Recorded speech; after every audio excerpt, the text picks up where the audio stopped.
The almighty egg. Small and unassuming, it probably packs the most value per volume of any ingredient in all of cooking. From a standalone dish to the star of a sauce, it's definitely the most versatile thing in your fridge. You'll find it in tons of recipes from baking to frying, but in this video we're going to be looking at how the egg holds up on its own. There are many ways of cooking an egg by itself, but I wanted to tackle some of the hardest ways first, those being the hard boil, soft boil, a poached egg, and a hollandaise sauce. Before we start cooking, we need to check that our eggs are fresh. The easiest way to do this is to check the date on your carton. To take it a step further, drop your egg in a cup of water. You can tell an egg is fresh when it sinks to the bottom of your cup. Now that we know our eggs are fresh, we can start cooking. For a hard boil, we want an egg with a fully cooked, yet tender white, and a rich and creamy yolk. However, we need to start our egg boiling for about 30 seconds to make sure that our white fuses away from the shell, which will make our peeling easier. Then we need to bring our cooking temperature down quickly after that, so we don't overcook our white. To do this, we'll use ice. After that, we want to keep the water at a consistent temperature of 190 degrees Fahrenheit and cook for 11 minutes. I wasn't happy with how this yolk was cooked. I thought it was overdone. This is basically all personal preference, but I wanted my yolk a bit softer.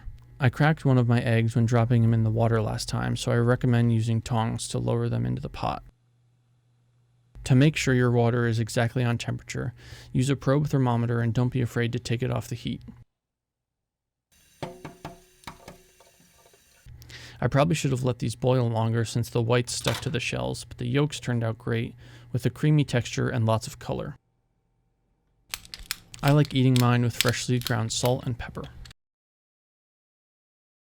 Moving on to the soft boil, which, like the hard boil, should have a fully cooked but tender white, and a yolk that's started to cook on the outside but is almost entirely runny. To do this, we need much lower heat and a shorter cooking time. Start as you would with a hard-boiled egg by boiling for 30 seconds, but then immediately move the pot off the heat.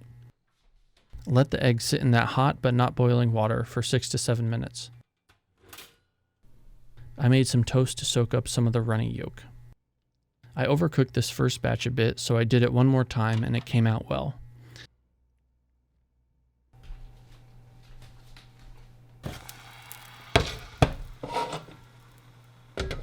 Alexa, timer 7 minutes. A rough peel. That's pretty much perfect. I would serve these in a sandwich or with veggies over rice for some added creamy texture. The poached egg is perhaps the hardest way to cook an egg in my opinion. There are 3 parts to an egg: the loose white, the tight white, and the yolk. In a poached egg, the goal is to separate the loose and tight white, giving a round, plump boiled egg. The Food Lab cookbook recommends using a mesh strainer to separate the two, but I found this frustrating because the white clung to the mesh too much. This resulted in an ugly poached egg, so I did it again. This time I strained with a bowl and found that easier. I could just roll the egg into the water, letting it keep its form better.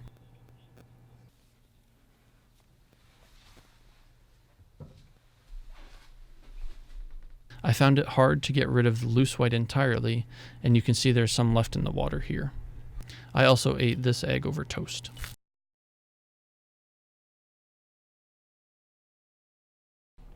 Hi, do you guys sell eggs?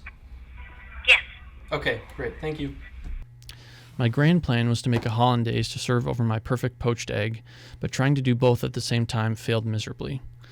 The 3 ingredients in this hollandaise are egg yolk, butter, and lemon juice. Start by beating the egg and lemon juice together with a tablespoon of hot water. I recommend whisking since my blender was a bit too aggressive.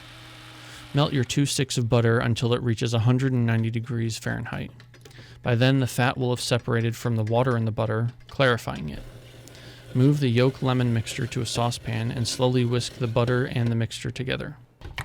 It's super important to keep your sauce between 160 and 180 degrees Fahrenheit. Any colder and the butter will start to set again, and any higher your egg will cook, making your sauce lumpy. I got sidetracked by trying to poach an egg at the same time and let my sauce get too cold. Just keep an eye on it and it should go fine.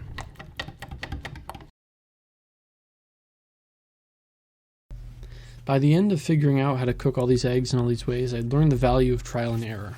You'll waste some eggs and you'll curdle some sauce, but the best way to learn these techniques is to just try them yourself. So I recommend buying a carton of eggs, setting aside an afternoon, and just starting. If you need a place to start, I recommend The Food Lab by J. Kenji Lopez Alt.